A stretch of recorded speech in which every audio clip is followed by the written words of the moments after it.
안녕하세요. 저는 디아입니다. 여러분, vegetables 한국어로 뭐예요? 채소? 야채? 사실 둘 다 맞습니다.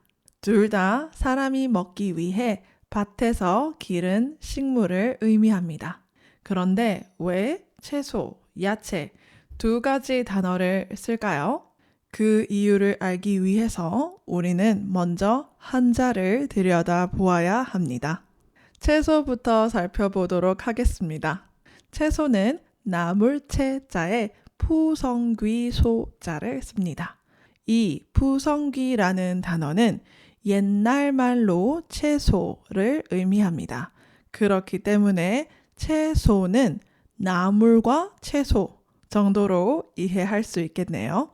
두 번째 단어인 야채를 한번 볼까요? 야채는 들야자에 나물채자를 씁니다. 즉, 들에서 자라는 나물이라는 뜻입니다. 여기서 알 수 있는 건 원래 야채는 사람이 기른 식물이 아니고 들에서 스스로 자란 식물을 가리켰다는 것이죠. 정리하자면 채소는 사람이 기른 식물이고 야채는 자연에서 스스로 자란 식물입니다. 그렇기 때문에 우리가 평소에 먹는 감자, 당근, 양파 등은 사실 채소로 부르는 것이 맞아요. 하지만 지금은 이런 구분이 거의 사라져서 같은 의미로 사용하고 있습니다.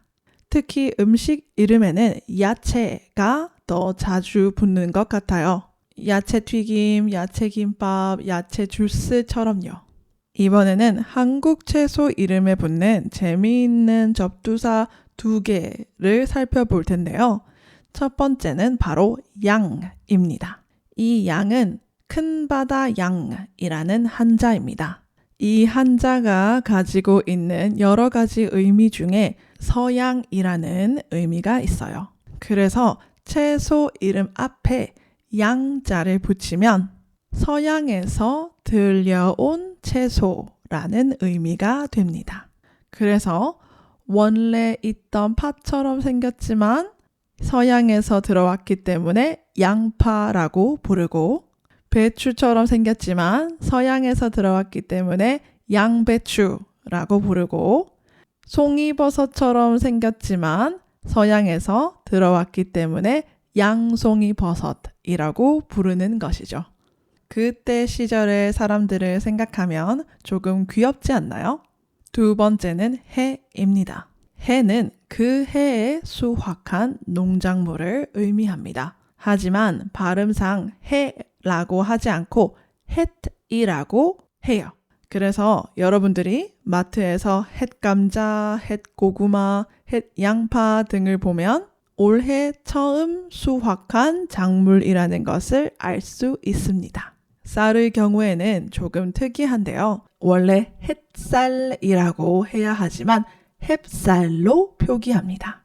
오늘 에피소드는 여기까지입니다. 여러분들이 들은 내용을 다시 공부할 수 있도록 한국어 스크립트, 영어 번역본, 그리고 오늘 나온 단어들을 정리해서 올려두었으니까 꼭 확인해 보세요.